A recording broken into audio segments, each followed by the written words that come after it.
Hey guys, so having a coffee here, and I want to explain to you the story of Reddit, GameStop, the Wall Street bets, and how it all ties together. And I want to explain in a way that analogy, and you can kind of crystal clear picture what's going on.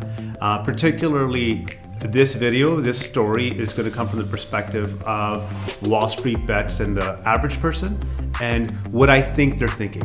I don't know for a fact if this is what they're thinking, but just trying to lay out the story so the average public can understand what they're thinking and how they came to this point.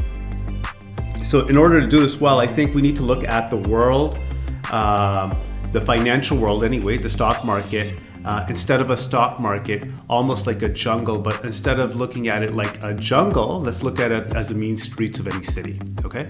In the mean streets of any city, in the financial markets, there's 2-3 different characters that are out on the land, okay? You have your businessmen, and your businessmen, we can call them your fat cats, okay?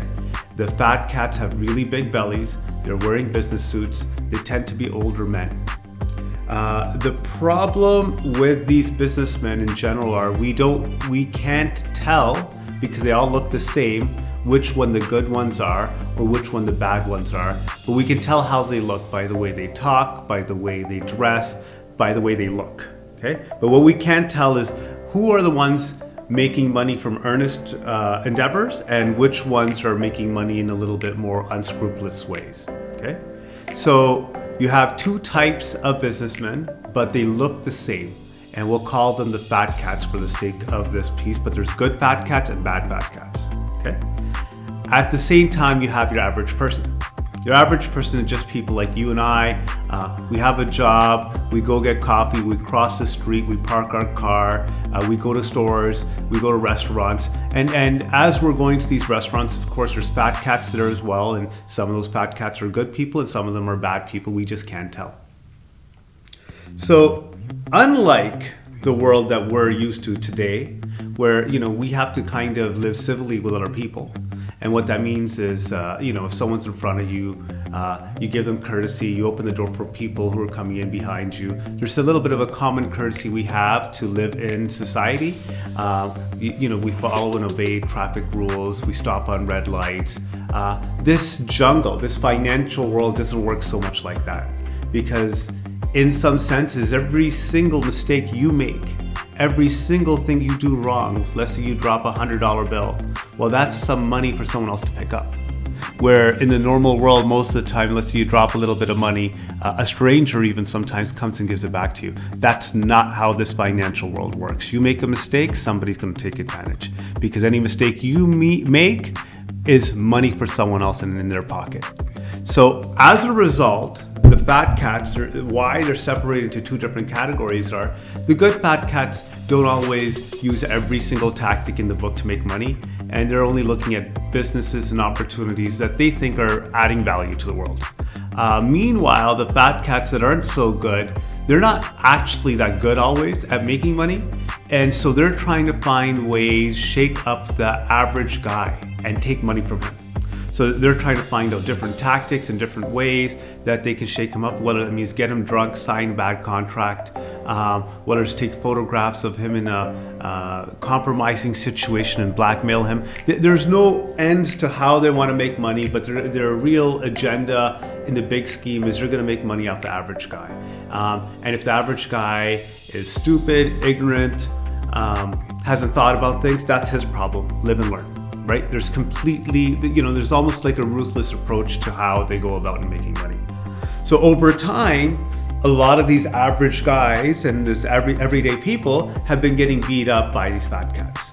And they're not able to distinguish the good fat cats from the bad fat cats always, right? But they can tell how they look. They just don't know which one's which.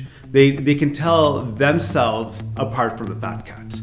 And over time, because so many of them have been taken advantage of, sideswiped, there's resentment and frustration building up. So they take to a little street corner in the street, and in that street corner, they all start lodging their complaints, building up resentment, and they build up a movement.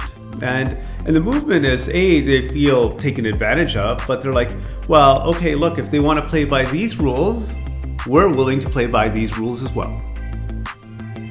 So what one of the average guys, what one of the everyday people notices is there's a fat cat that's gonna come out the next day, gonna go to the most naive corner in the city and set up a lemonade stand, and he's gonna say in this lemonade stand there's a magic elixir that will make their lives double as long, but he's gonna charge you $100 a glass of lemonade, where the normal going price is 25 cents.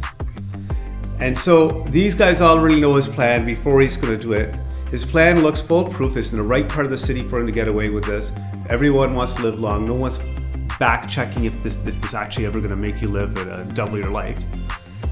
But one thing he forgot is the opposite corner, that anyone can get a permit there as well.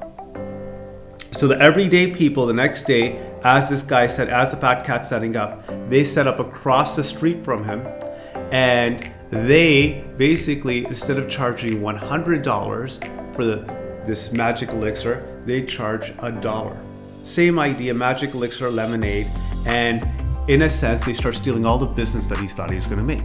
And even though he's going to make a lot of money, he invested a lot of money in order to make this operation. He had to get the lemonades, he got the people, he promoted it, but what he didn't think about is someone else could come to the other corner. Initially, he's not even that worried about it because these are just average folk, and Fat Cat take the average folk all the time. So he tries to get his henchmen to scare the average folk.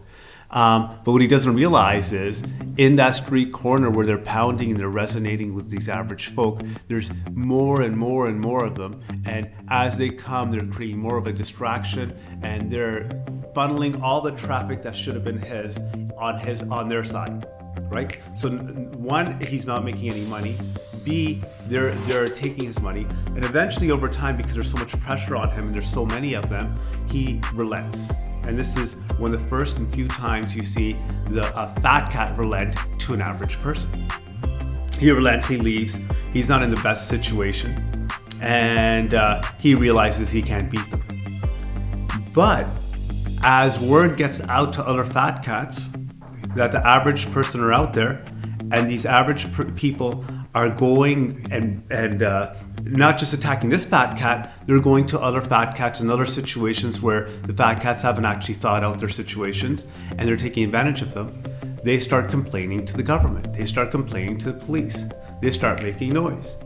And eventually, that little corner where all these average people congregate, it gets shut down.